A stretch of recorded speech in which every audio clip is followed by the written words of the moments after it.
Hi guys and welcome back to my channel. My hair. So I've got something fun in store for us today. The final chapter of Attack on Titan came out recently and it was something. So I'm going to tell you everything that I can think of what was wrong with it. Now, I was in two minds about making this video because one part of me feels like I shouldn't spend any more mental energy on Alizee Ymir's work. I shouldn't. He doesn't already mass dislikes. But on the other hand, I have spent years accumulating all of this Attack on Titan knowledge and I want it to be of some point, unlike the final chapter. Now, I'll preface this with a few disclaimers. Obviously, spoiler alert, I'm going to be going through the final chapter. So, you know, if you say, hey, spoilers, you're a dick, you're probably 12 years old, in which case I have a great manga for you to read. It's called Shingeki no Kyojin. Secondly, if you enjoyed the ending, because I know there are lots of people who did, for various reasons, mainly that the main reasons I see people enjoying the ending, and not going to get into it. If you enjoyed the ending, if you could enjoy the ending, good for you. Like, genuinely, good for you. I don't think it's all completely terrible. I'm not a monster. I enjoy Disney. I enjoy Marvel films. I enjoy a variety of things, even though it doesn't seem like I enjoy anything. I do. I enjoy those feel-good, like, you know, touching, warm moments too, right? There were bits that I quite liked. Like, that's nice. I think the ending would have been better if it was on a different shonen masquerading as a seinen. I do find, like, so if you enjoyed it, good for you, fine. Like, this video probably isn't for you. Let me commiserate with the other people who didn't enjoy it, because I would have accepted any ending that just made sense and was consistent. But I kind of think he wrote himself into a corner. Also, if you clicked on this video, I'm just going to assume that you've read Attack on Titan up till the last chapter, so you know what I'm going on about. I'm not going to, it would take me so long to have to explain each part. So we're running on the presupposition here that you guys know what I'm talking about. If not, probably not the video for you unless you enjoy me ranting about stuff, in which keep watching. I just think this is objectively bad storytelling with all the knowledge I've accumulated over these years of, you know, reading stories, reading books about like writing fiction, that kind of thing. I wouldn't call myself a writer at this point because I don't bloody write, but I do know some people who do write. So basically, I've been enjoying Attack on Titan for years, right? Every month reading the new chapter that came out. And I noticed 10 to 15 chapters ago, so a good like year or so ago, that the quality had dipped. There were so many plot conveniences, ass pulls, etc, etc. Now, people are coming up with their own theories as to why Alizee Ymirchose to end it the way he did. I have my own. I don't believe that, you know, an editor told him to change it, or that it's one of the biggest animes in the world and it wouldn't be fitting if like everyone died in the end, so he had to change it for that. I was kind of puzzled. I was thinking about this. How can you spend 11 years on something and then end it with so many plot holes, so much inconsistency, so many subplots dropped? And then I realised he spent 11 years on it. So number one, I think there's a bit of burnout going on. I think if he turned around in an interview tomorrow and said, I'm just done with it, I wanted it to end, I ended it, there, I would actually respect that because it's very honest and very human. But number two, he spent 11 years on it, meaning he was 23 when he first began it and he's 34 now at the end of it. And I kind of think he might have just naturally matured, become a bit more sentimental, maybe become attached to a few of the characters, because he originally wanted to end it with everyone dying. And what drew me to Attack on Titan in the first place when I was in my early 20s was all the shouting and raging. It's interesting, it's engaging. There is a lot of fuck the world-ness in it, a lot of that kind of attitude, like from Eren anyway, like, you know, fuck this world full of Titans, I'm going to kill them all. I think that kind of energy is rather normal, maybe not like kill the whole world, but it's rather normal to have that sort of like really fuck the world energy when you're in your early 20s. By the time you get to 34, you're older, your back hurts, you're tired. I feel that when you age, you should have more of a respect and understanding of mortality. So maybe he just felt that doing that kind of ending would have been the way to go.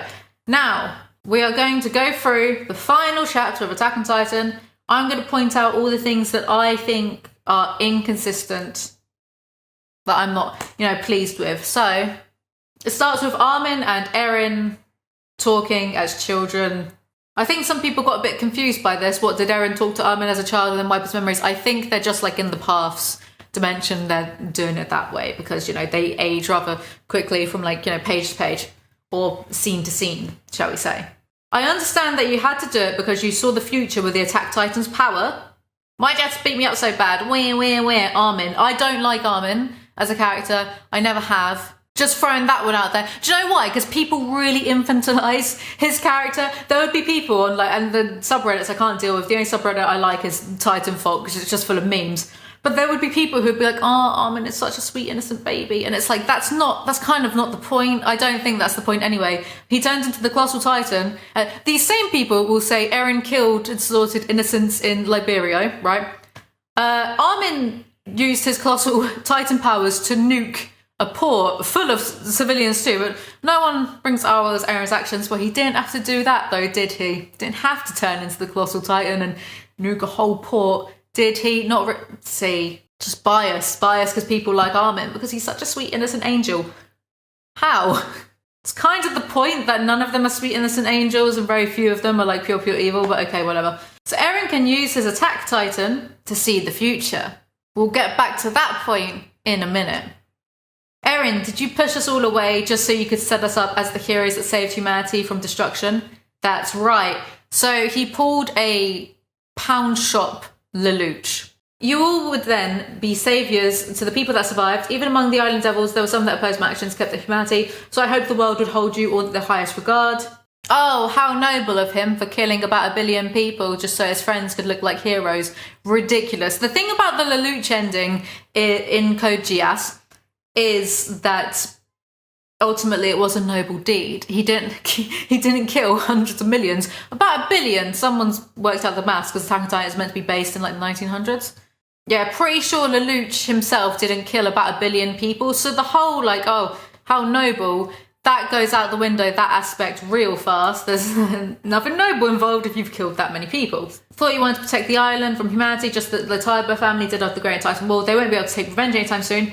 80% of humanity was killed during the rumbling. They won't be able to go to battle. Remember when I said the whole fuck the whole world, destroy the whole world? Izayama's tired, he's older. He's only got the energy to destroy 80%. Someone worked it out by 1900 population standards. That 80% of humanity killed in Attack on Titan would be about 1 billion people. So there'd still be about 400 million people left. 400 million very angry people. And we don't know how far the Colossal Titan's rumbling reached to either. There could be some far off places where their technology is still intact and they are going to drop a Colossal Titan sized nuke on Paradise. Armin's shocked here, important to note. Then Eren's like, let's go off and talk about the Founder Ymir. Finally, let's find out more about the Founder Ymir.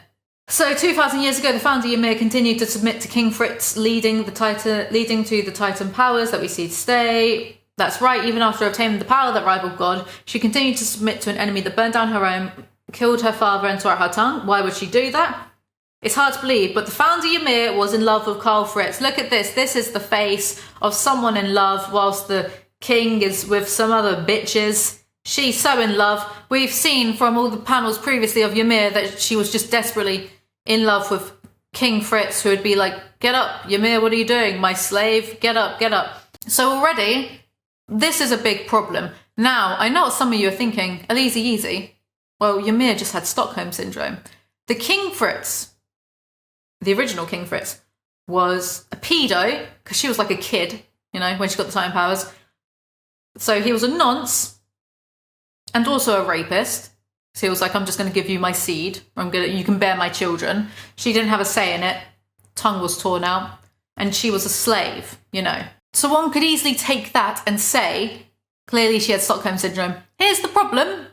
The text does not treat it as such. We can look at it and infer the one about Stockholm Syndrome, but the text is not treating it as that. That's the true reason that Ymir's restriction has persisted for the last 2,000 years. I couldn't look any deeper into the Founder Ymir's heart. I know for certain she was in pain, wishing for freedom. She waited 2,000 years hoping that someone would free her from the pain of her love. Yes, Ymir, the founder, was in love with her abuser. This isn't the only female character that's sort of been shafted over, so it's not preemptive for me to say that sends a terrible message to your female demographic. Thank you, Alizee, very cool. Finally, she arrived.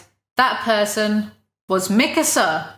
Mikasa was the one that freed Ymir. Why was it Mikasa? Well, that's something only the founder Ymir would know. That, my friends, is such an ass pull. That really is. What was the motivation? Dunno. It's not the only dunno. The next dunno comes along in a few pages' time.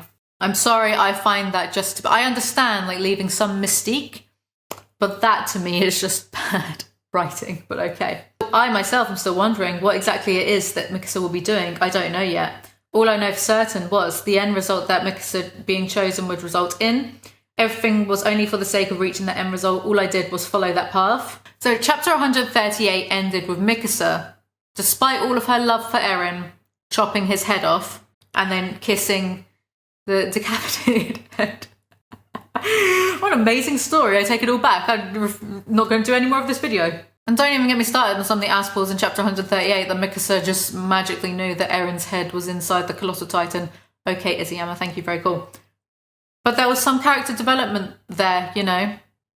She still loved Eren, but she had to stop him, and she did the unthinkable. She killed him. She was the one to... That character development is like undone by the end, so don't worry about that. I massacred 80% of humanity, making all of Paradise Island turn on and kill each other, even dragging everyone, my precious comrades, into the war. I wasn't sure that they were going to survive. Good one, mate, very cool. So that was the future that you saw at the medal awarding ceremony. It must have been painful to carry that burden all alone. My thoughts have become incoherent. The influence that the founders' powers bring about have no past or future. They all exist at the same time, and that's why it was inevitable. Here's the problem with pre-determinism in a story. If the future is set in stone, and we know from the text that Eren tried to find ways to stop the future, but he just couldn't. So surely it's fate, destiny, hands tied behind his back. If that's the case, no character, when stories do this, no characters can ever take any responsibility for anything they do. They have no agency. They are essentially just meat puppets being manipulated by the hands of fate at that point. Character motivation doesn't matter, because like fate will have you do something one way or the other. I think if you're going to write a story where the future's set in stone, it's incredibly hard to do a lot with that story. Now, I really enjoyed, it's been years since I've played them, so maybe my opinion would change if I replayed them, but I used to really enjoy the Legacy of Kain series, and that was a lot of stuff about, you know, fate, free will. Raziel was the only real person that had free will because he was released from the wheel of fate that the Elder God was always banging on about, yeah? I think that did that very well. I don't think this is done very well. Because look, if it was fate and the future had already happened and Eren couldn't do anything to change the future, it's not his fault that he killed 1 billion people. That's the route, or like the line of thinking that you go down when you introduce a concept like this. What was the point of anything happening in the story if I'm just going to be reading about robots, basically? Just meet robots. Okay. That day, at that time, Bertolt wasn't supposed to die. That's why I let it go and led it towards... So apparently Eren used the Founder's power to manipulate. But then which is it? The future's set in stone and you can't change it because it all happens at the same time. But you can use the power to manipulate. What's going on? Make up your mind, Ymir. Because he's clearly saying, I let it go here. So he's talking about Dina, his... Would that be his stepmom, technically? Dina, his stepmom, eating his own mum that day. Yes, the text is leading us to believe that Eren caused his own mum to be eaten. The motivation he had for killing all the Titans in the first place was seeing his mum be eaten by a Titan. But now it's been a bit retconned into... The thing is, there was no need for this. It was already, I think, quite established that Dina said to Grisha, before she got turned into a Titan, I will come find you. And it was almost like morbid irony that Dina did go to Grisha's old house and ended up eating his second wife, you know? Like it's horrible, but there's a bit of like gallows humour in that, you know, and your ex-wife eats your new wife.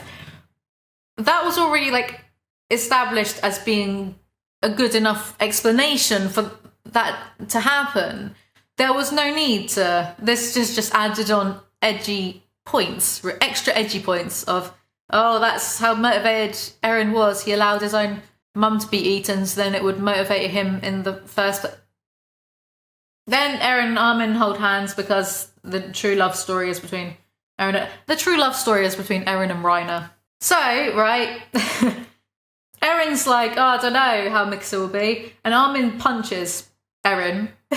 So it's like, wow, oh, you massacred 80% of humanity. Hey, remember that thing that you said to Mikasa? Okay. So Eren has this moment, a lot of people don't like this, where he says, I want Mikasa to only have feelings for me. I don't want her to find another guy. Even after I die, I want her to hold me in her heart for a long time. And a lot of people didn't like that. Now, the thing is, the problem with a part of the Attack on Titan fandom, shall I say, is it's just full of shippers, people shipping Eren and Mikasa or Eren and Historia. I think it makes more sense that Eren likes Mikasa because there really wasn't that, you had to really be squinting to see anything implied between Eren and Historia, just because Historia said to him, how would you feel about me having a child and a baby? You know, I'm fine, absolutely fine with Eren having feelings about Mikasa, and this here, he's just having a little bit of a breakdown because he's 19, he's gonna die after massacring like 80% of humanity. See, and I think a lot of people had a problem with this because Eren has been very edgy since the time skip of them finding the ocean. He's just been very edgy and hardcore and such. But he's still a 19-year-old guy who's going to die soon. So a little outburst like this, fine, whatever, okay, I think that makes sense. I know that a lot of people found it cringe, but at the same time, like, okay. However, some people went too far and took it to mean, Suziyama, took it to mean that all of Eren's character has been a facade, which I just don't agree with, because this is still a character who at 8 years old murdered 3 kidnappers with Mikasa. Armin's like, Eren, don't give up. Yeah, let's find it. There must be another way. And Eren's like, there's no way I'll be forgiven for this. All those people probably didn't want to die either. Even if I wasn't aware of how this would all end with you guys stopping me, I still would have reduced everything in this world to dust. I've annihilated most of the forests. In a few days, this land will be filled with insects that have grown fat on the carrion. I wanted to turn all the earth into a brand new land. But why? I don't know why, but I wanted to do it at any cost. Why did you do a mass genocide? Dunno, mate. Shits and gigs, innit? No, this is just... If he turned around and said, I was trying to protect my island, my people at all costs, that it's very extreme, but that's some character motivation, you know? I don't know why, just wanted to do it. I really feel that Izuyama did want to tell a different story, because I've been rewatching the first season. Look, Eren as an 8-year-old, or however old he was when he killed those people, he was very, angry and aggressive, and the whole I was born into this world stuff has been going on since the first season. There's even a bit where they're in the tall forest because the female Titan's after them. And Levi is saying things like that Eren, he's a true monster. He submits to no one's will. There's nobody on Earth that he would submit to, yada, yada, yada. We have to keep moving forward. All of that, themes, motivations, all undone by... Don't know why, just Izuyama could have literally written, I thought I was doing, misguidedly maybe, I thought I was doing something and there was a point to it and there was a reason for killing off 1 billion people, but no, I'm just a puppet of, but that's the true irony, that Eren, who wants to be the most free, is just a slave to fate, the machinations of fate, yada yada yada. Okay, so if he has absolutely no agency, why have I bothered reading this? If I want to read about something that just follows instructions with no thoughts, cognizant, nothing of their own, then I would just read an instruction manual for a toaster. You know what I mean?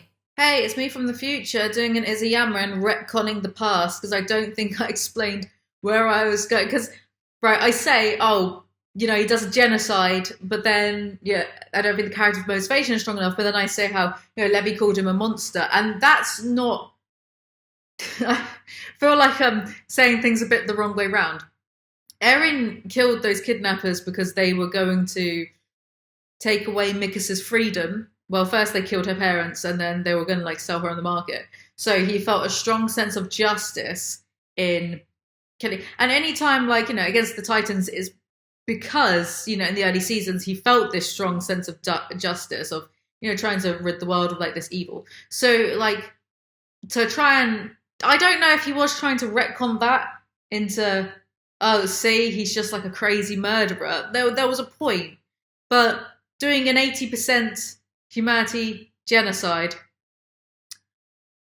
just because you feel like it, there's no point to that. That's that doesn't make any sense. There's no motivation for that. And if it's just, oh well, he's clearly a psychopath, no, I don't think that's good enough, to be honest. At least in Legacy of Kain, as far as I can recall, Kain actively tries to fight against his own destiny, his own fate, to the point that he causes Raziel to become reborn so he can be free of fate and have free will, truly have free will. I mean, there is a big conversation to be had about whether we in real life have any free will, but that's a conversation for another time. Eren's like, oh, racial memories, next time we meet we'll be trying to kill each other, but when all this ends you'll remember again.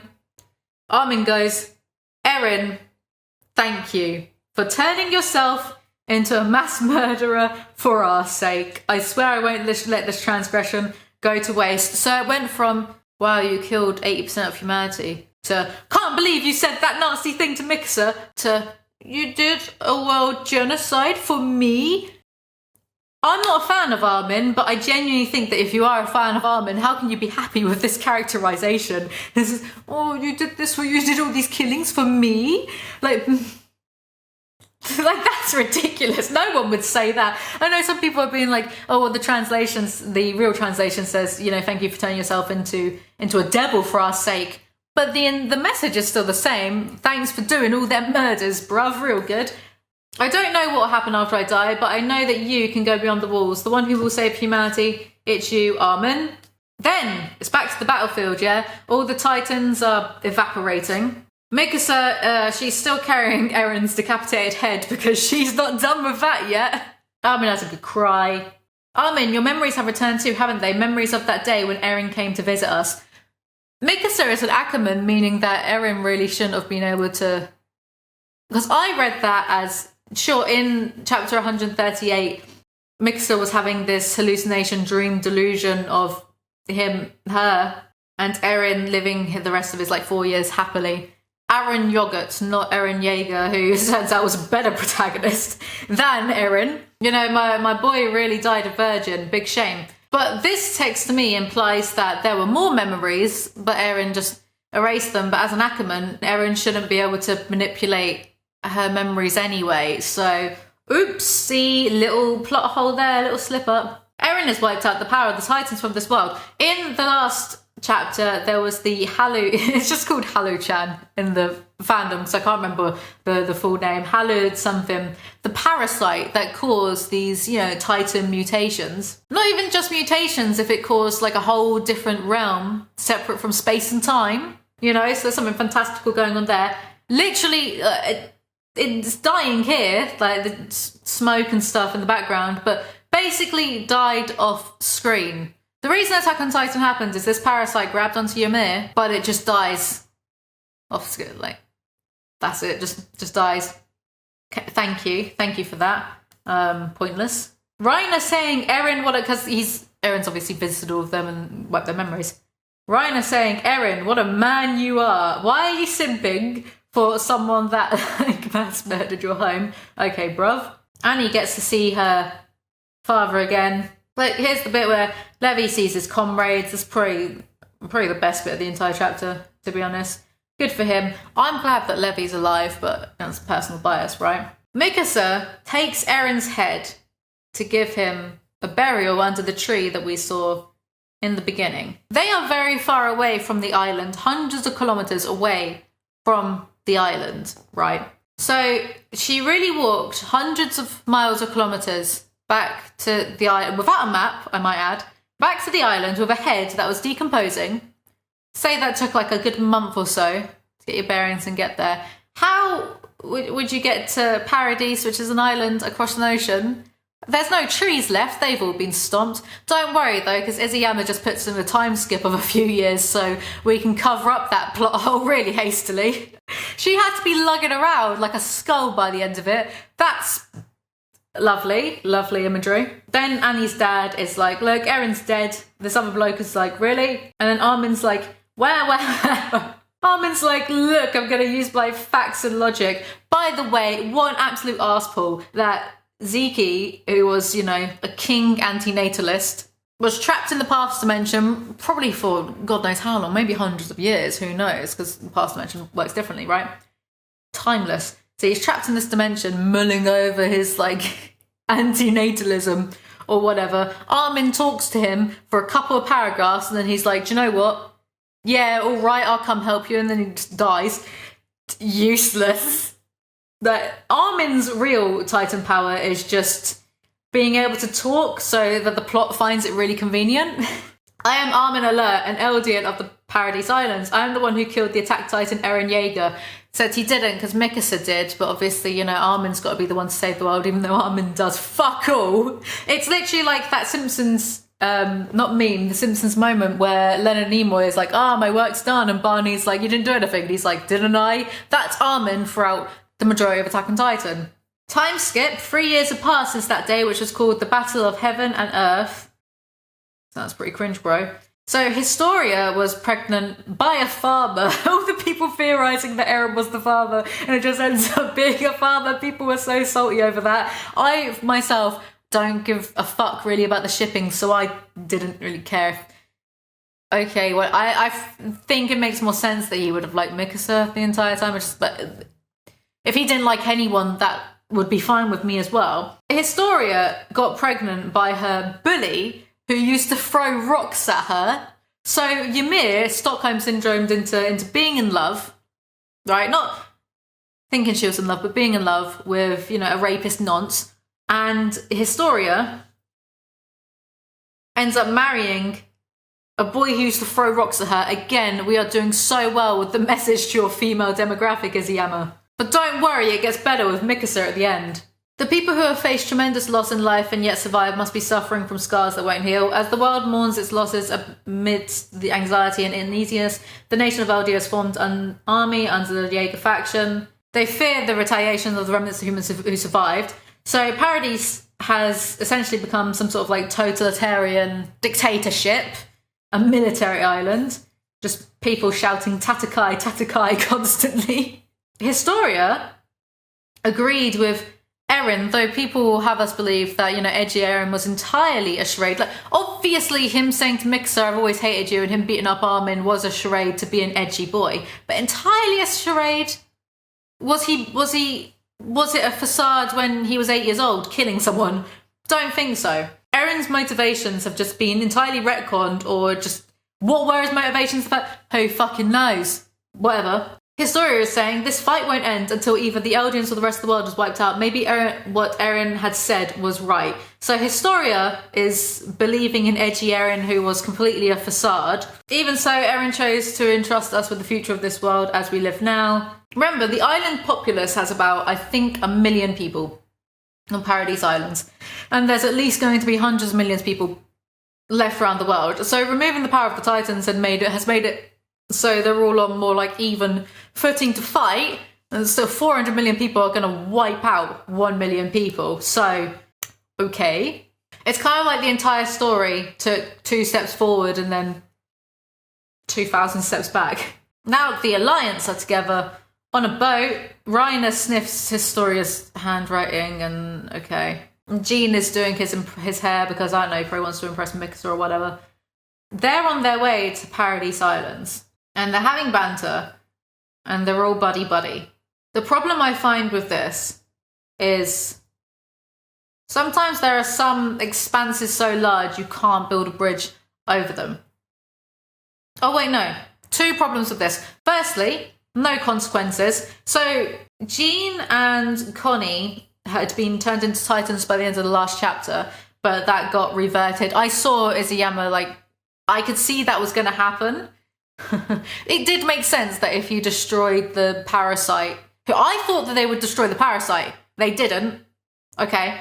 Even though the parasite was separate to Ymir and had like a will of its own to survive, that just died off screen for no reason. But I could see that if they destroyed the parasite, then the Titans would be reverted. Oh yeah, the Colossal Titans, the millions of Colossal Titans, I never thought were real humans in the first place. Don't know what they were. Thought that would be explained at some point. It wasn't. But I didn't, because I think Paradise Island is meant to be the circumference of Britain.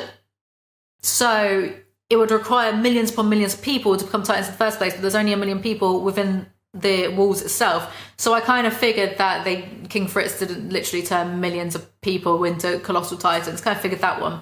So Jean and Connie got reverted. I was okay with that. So I just figured, yeah, you remove the virus and that naturally they wouldn't have to like die, just to be really, really dramatic. But there's no consequences. Piek turned that whole village with Zeki into Titans, and, you know, most of them died off. Annie, I really watched the first season. She was having a lot of fun killing all those soldiers, swinging them around and stuff. No consequences. Reiner has to live with PTSD and other things, as we've seen in the text several times. But by them attacking the walls on Paradise Islands in the first place, you know, that caused the deaths of like hundreds of thousands of people. So there's absolutely no consequences for this group. And not only that, but even though like some of them have directly caused the death of each other's friends and family, they're all buddy. Now,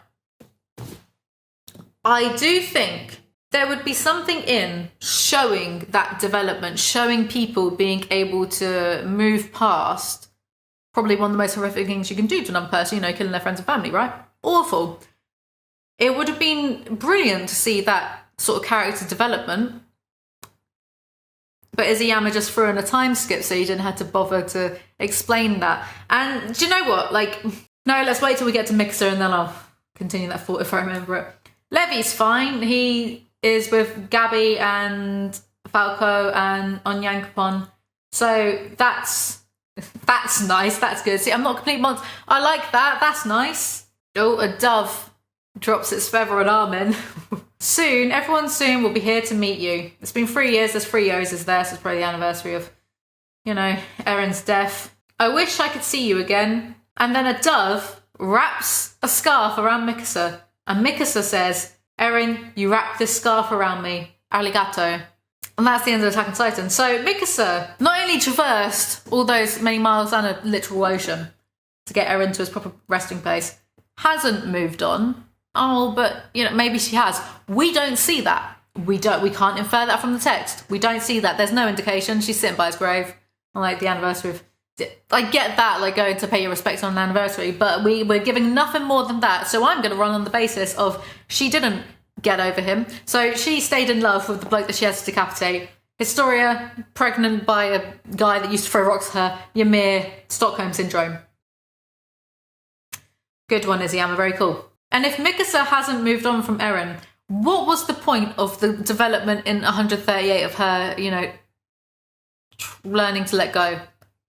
The reason that Ymir supposedly stopped the Titan curse is that she saw, you know, 2 people or one person like in love. 2 people in love, one person obviously in love. But one person, Mikasa, letting go of that love to, you know, do what was right or whatever. And she's not over. And can we just talk about this fucking symbolism with the birds? There are some people who are like, obviously it's symbolism. No shit, yeah. Birds in Attack on Titan represent freedom and symbolism. Yeah. Eren didn't literally get reincarnated as a bird. It's a meme, guys. But at the same time, right? It would have been symbolism if the bird just sat down like on the gravestone. The bird wrapped the scarf that had fallen down back around Mikasa akin to what Eren used to do. That's not symbolism. Ymir might as well have said, yes, Eren did literally get reincarnated. The thing about this ending, all the alliance of friends and the power of love, sure, love has been a theme in Attack on Titan, but I don't believe that the power of love is a powerful enough theme to be like the end game of it. The Titan curse stopped because like two people were in love, or one person was very obviously in. I don't think that fits this ending. I know why people like it because it's just easy. It wraps some bits up. I think it would have been fine on any other or like a different standard shonen. I think it would have been fine, but I don't think this suits the themes of Attack on Titan. When I finished this chapter, I just kind of thought, what was the point of Attack on Titan in the first place? What was the message? And I know some people will say not every story has to have a message. Well, most of them need to have a message to be good stories. And I think, after rewatching the first season recently, and, reading this story time and time again over the past few years, I think Ymir did have, like, some messages and themes he wanted to convey. But Chapter 139 has undone all of that. What was the point? Was Eren just a slave to fate? If he was a slave to fate, then it's literally not his fault that he killed 1 billion people. What kind of message is that to send out to people? If he wasn't, and it was still his choice, even though it's been established that fate is predetermined, his choice to kill 1 billion people, boiling down to, dunno mate, just felt like it. Okay. One of the problems with this chapter is it's the standard page length. If he had doubled it just this one time, it's the final chapter, there could have been so much like little character development bits that could have been put in. You could have shown Mikasa, because she's clearly back on Paradise Island, helping out of Historia or her clan, because that woman, I forget her name, she's there, But he didn't show any of that, so I'm just going to assume that she's done nothing but mope around for 3 years after Eren. The Alliance just magically being friends again could have shown the characters. But no, had to fit that 45. Ymir just disappears.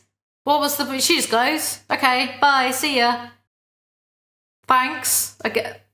Thanks for 2,000 years of misery. So, if the Founder Ymir, right, if the past dimension works that, everything's kind of happening at once and you can... Eren uses the founding Titan power to see in the future after he touches a royal blood. I'm going to assume Ymir does have the power to look into the future because, one of the chapters is, the first chapter is like to you 2,000 years from now, and one of the, like, chapter 120 or so, I think 120 is, from you 2,000 years later or something like that, right? So, Ymir can see the future. Right, if that was the case, then why didn't Ymir just look far enough into the future that she saw this moment of two random people having their little love story, one of them decapitating the other, standard kind of boy meets girl, girl likes boy, girl decapitates boy, standard love story stuff. Why don't she just look to the future, see that, and then not go on to cause 2,000 years of nightmares and children having to eat their parents? This is the problem when you bring these little themes into these stories. If you're not going to wrap it up well enough, it leaves big plot holes, as has happened here. And some people really want there to be a different ending for the anime. Yeah, good fucking luck. I genuinely don't. I think it's weird how the last 10 plus chapters or so have felt so rushed and yet so bloated. And there's been so many arse pulls of everything just being, convenient. That, like, Falco, oh, he can turn into a bird. That's convenient. And he mastered the flying techniques and, mastered his Titan after, 2 transformations? How convenient. There's been so much of that for the past year. Actually, the leaks of this came out before the leaks came out, and then the Korean Raw came out. And the leaks were like, it was awful. And then more leaks came out, and people were saying, this is obviously an April Fool's joke, and you're also gullible, and you're also stupid. Yeah, I've been paying attention to the story for the past few years, but in the past year, noticing the decline in quality, I thought, yeah, no, I can see that this is going to happen. Eren is literally going to turn into a dove. Okay, fine. Symbolically turns into... Shut up. And then when the Korean Raw ones came out, I looked through, because you could just judge by the picture, and I could see that the leaks were absolutely correct. Look, one of the comments on this site that I'm rude enough, I don't get why people hate this ending. This is a happy ending, though. A happy ending doesn't automatically mean a good or consistent ending. This is a satisfying ending. Good for you. Also, right, the whole Eren causing his own mother to get eaten by his stepmom plot, shall we even grace it with that word, plot. Dina was a woman of royal blood who got turned into a titan. At that precise or so, maybe not precise, but at that moment in the anime, Grisha was on his way to, eat the Reese family and get the founding titan ability. So, if Eren manipulated Dina into eating his own mum, Eren could have just manipulated Dina into staying still, manipulated Grisha to go find Dina, and bam, there you go. Founding Titan, plus someone of royal blood. Attack on Titan literally didn't need to happen, but it has. What a waste of a few years of my life. I actually, on the subreddits, I screenshotted a lot of comments that I found funny. No, you are so wrong. It has always been Eren's fake persona. He obviously faked every single thing he said and way he acted. His thoughts, well, he faked them as well. Things he said when literally no one could hear him, like thought bubbles, fake. Izayama saying that Eren went from being the slave of the story to each character that pushes the story forward in an interview. Well, obviously Izayama didn't understand Eren's character at all, because in chapter 139, Eren clearly says he has no idea what he was doing, was just following fate or whatever. How could you miss something so obvious? People are sickly obsessed with the idea of humanized, fragile, suffering characters. So when they see Eren was a confused teen all along, they unironically think this is good writing. Very weird, I agree. To find out that Eren's apparent growth was all just a charade was like getting the rug pulled from you. In the end, I feel sad that Mikasa can't seem to move on. People who binge read it don't get that we had this Eren for more than 4 years. 4 years of growth and progression just for him to go back to an incel version of his season 1 self. I don't think he was an incel. I mean, he was a volcel, if anything, because look, Mikasa was panting after him constantly. So he coulda, but he didn't. I like to think that in chapter 138, when Mikasa's having that dream, the past dimension works differently, right? Like a second in our time could be hundreds of years in the past dimension. So I kind of like to think that they got to live out those 4 years together. If now it's established that they did like each other, at least they got to, they got 4 years together. At least they got to bang. Well, apparently character regression, or more accurately, character stagnancy, since all that post-time skip nonsense was just acting, is realistic because he's just a kid. Yeah, that doesn't really work when, you've killed 1 billion people. You know what I mean? Actually, speaking of the past dimension, I found Ymir to be one of the most tragic characters I've read for a while in fiction, because Ymir was a slave girl who had to submit to a king who forced her to get pregnant, forced her to kill people for him. And then, when she died from the spear, she got trapped in this past dimension, having to build titans out of sand. That's how they got their bodies, right? It was her from the past dimension. This happens all the time. I get 5 different thoughts in my head. When Eren frees Ymir in chapter 123 or whatever, to me, that didn't make sense that the Titan shifters could still use their powers. That felt very convenient because, who was making the castles? Ymir's been freed. Why should she bother? Ymir went from helping Eren, helping the Alliance, and then just fucking off. Cheers for that. But I think some people missed over this point. They took 2,000 years a bit too literally. Ymir was clearly not in that dimension place for 2,000 years. When you think of the millions of colossal titans, the colossal titans that were so big, she had to make sand staircases to be able to complete them. That would take it scared me when I got into a bit of a thought loop in my head about being trapped, having to make sand castles forever whilst people killed each other back on Earth. And that, I didn't like that. I found that so incredibly tragic, to the point that I was do a rumbling, free that person from being stuck somewhere forever. Give her an end, A little bit anyway. So for me, that's become undone by, oh no, she was doing that, being trapped in a timeless forever dimension, making sandcastles out of love. She was doing it because of love. No, what a load of rubbish. Izuyama has a wife, big F for his wife, if Izuyama thinks that is love. Okay, mate. That was reverse character development. Mad lad Izuyama pulling a character regression. Levi looked like he would tell his war story to some children when he gets old. I used to spin like a Beyblade while cutting down flesh-eating monsters almost 50 times the size of me. Okay, Grandpa, let's get you back to bed. Remember when we all hated chapter 131 because Eren cried and wasn't a Giga Chad? Yeah, me neither. You don't like Eren because he's emotional and realistic. We liked that bit. I thought that was very... where he's saying sorry. He's saying sorry to that Ramsey kid because he can't change the future. If he can't change the future, he's a victim of the future. Therefore, guys, it's not his fault. People are going to get annoyed at me for repeatedly saying that, but that is the story that Izuyama has given us. These people are just tied to a wheel of fate, no agency, can't do anything outside of it. Therefore, no responsibility for anyone's actions ever. If we lived in a story like that and we don't know that So that's a scary thought. Ooh, is this all predetermined? No, I'm not going to think about that too much. But say we were in that kind of, say that was our universe and everything's predetermined. If I throw a rock at your head, you can't blame me if you get a concussion because it wasn't, that was the universe, some higher power making me do that. Sorry, bro. It gets into that line of the very dangerous slippery slope thinking. I'm really immature, okay? Are we supposed to believe that just because Ymir was a slave, she couldn't feel anger/jealousy? When the king was with all those other hoes. Kidding. Doesn't matter if they're fictional people, it don't matter.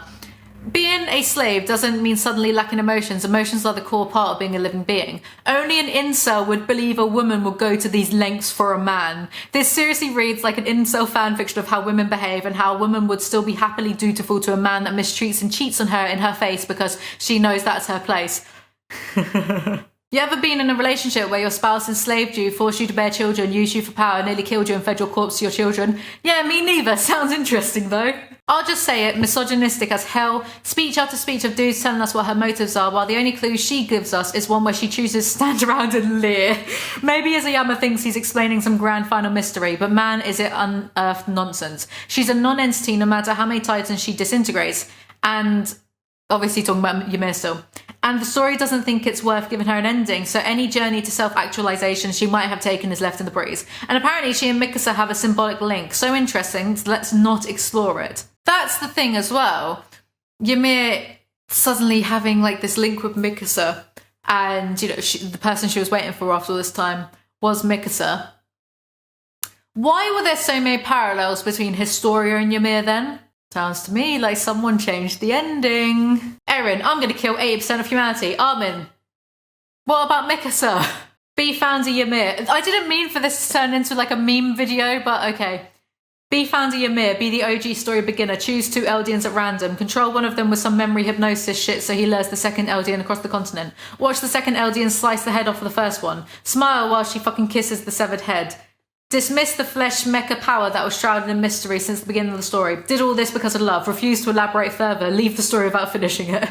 Virgin Eren Yeager walks into a room in love with Mikasa. Doesn't explain anything to her. Goes on an incel killing spree, including his mum and that nice Ramsey kid. Dies. Chad Aaron Yogurt walks into a room, catches a big fish, cabin sex. Doesn't explain anything. Leaves his destiny behind of his own free will. Story becomes shit crying. I wonder what quote Mikasa put on Eren's gravestone. Here lies Eren Yeager. I'd hate it if Mikasa ever found another man. I hate that. I want her to stay with me and when I die, mourn me forever. Eren, help me, stepsister. I'm stuck inside this titan. Plus, we never got to find out about Eren eating his dad. There was some emphasis on that when he was talking to Zeke. Like, hey, we're getting to the best part next, the bit where I eat dad.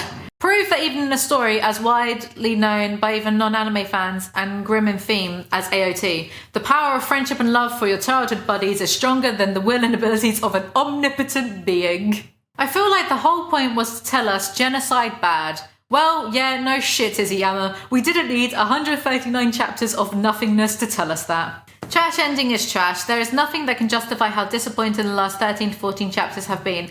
I was feeling like that. I was feeling like it doesn't matter what he comes out with because it's not... Because I was expecting there to be one final twist or something, but it doesn't justify having... You know, because 13 to 14 chapters doesn't sound like a lot, but it's a year's worth of chapters. So, you know, having a year's worth of ass pulls, plot conveniences, poor writing.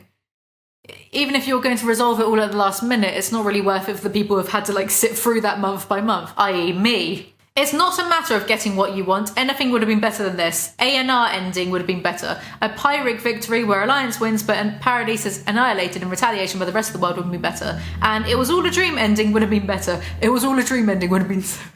It would have been like so funny because it would have pissed off and alienated so many people, but there would have been a way to make that consistent and make sense with all like, do you know what's annoying for me? All the little hints there have been to some sort of parallel world or paradox or actual time loop instead of, you know, things just existing all at the same. There were so many hints for that, so many little moments sprinkled throughout the series, and it just feels like it was for nothing. It feels like it could have been much more. The finale, the ending, the climax could have been so much more than it actually was. A cycle of hatred continues ending where the rumbling is completed, but conflict continues in Paradise would have been better. Even the real villain was the worm Ymir ending would have been better. You know, something that fits Attack on Titan. Instead we got this. Chapter 137 was truly worthy of a Naruto movie adaptation.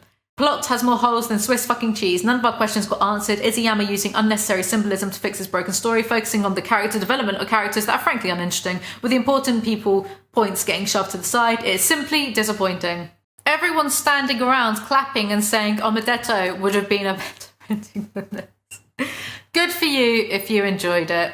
I'm envious, truly. But at least now I will never have to think of it again. Maybe I'll watch the final season up until the equivalent of the end of chapter, I think, 123, when Eren just declares war on the whole world. Maybe I'll watch till that bit and then I'll just pretend that the series ended on a massive cliffhanger. Anyway, this has been a very long video, so if you got this far, thank you very much for watching. Do remember to like, comment, subscribe. I make new videos whenever I feel like it. I do think that there are probably a lot of things that I missed because it's just a lot. Years of reading. It's a lot. I'm kind of considering maybe like reading through it again and then just writing down like all the plot points that got undone or all the motivation or development or whatever that got undone by the final chapter because I just want to be that petty. I want to make something back off of spending years of my life reading this. Thanks for watching. Follow me on Instagram. See you guys next time. Bye.